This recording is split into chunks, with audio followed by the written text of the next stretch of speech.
This is more about life during the coronavirus epidemic. Today, the field mouse and the lady doctor announced their plan for opening up hair salons, barbershops, restaurants, and some other small businesses. Predictably, this move will be based on delay, restrictions, what they like to call best practices, and caution, with, I'm sure, careful monitoring. It sounds as if we are going to need a lot of plastic barriers. There are many now in the businesses operating, and there will be many more.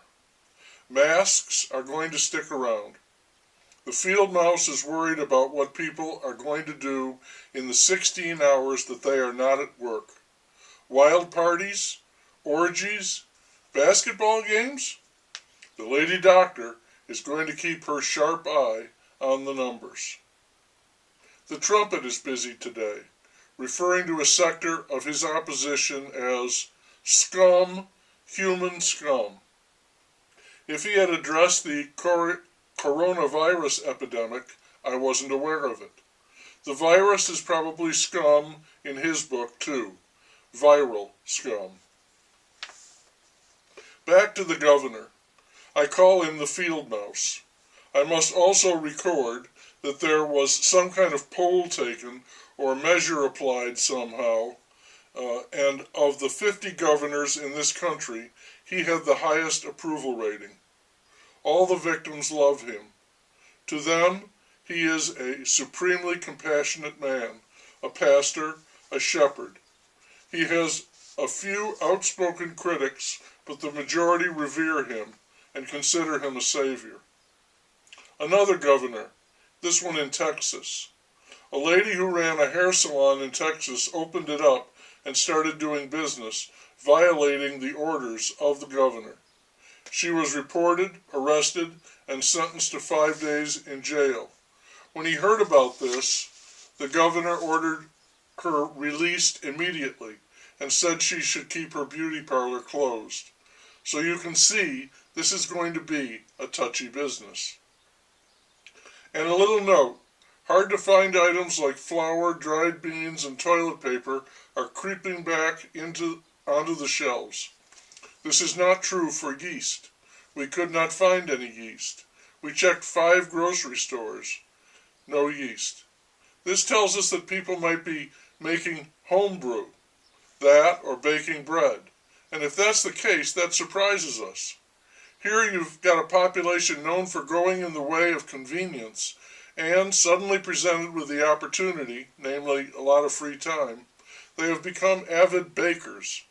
I would not have predicted that, but then, like so many experts, I'm lousy when it comes to making forecasts with models. They are probably brewing beer anyway. Everything we do is based on models. The field mouse and the lady doctor have their models and their numbers, and if they don't match up with reality, they say it's because we've been washing our hands and keeping the social distance. That's why the models are so far off. So the experts are wrong. We're all doing much better than anyone could have expected because we're following their advice. Are you getting this? It gets complicated. They've been wrong about everything, but that only indicates how right they are. Imagine being in school. You flunk a test, all you have to say is, hey, my models were off. The National Football League has released its schedule and intends to start on time and play a full season.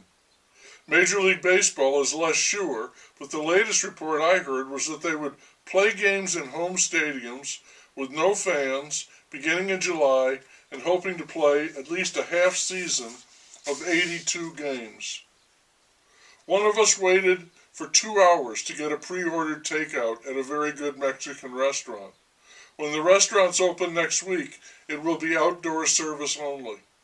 Dining in is scheduled for the next week. If it's successful, it will be awkward and crowded, with the crowds maintaining that critical social distance. The unemployment numbers are as high as they were in the Great Depression. For the country, it's about 15% of the workforce, 30 million people. The difference between now and the Great Depression is that now you can get paid for not working. Where does that vast amount of money come from? If we keep printing money to meet demand, how long is it before inflation destroys the value of money? Then, no job, no money, what to do? Wash your hands.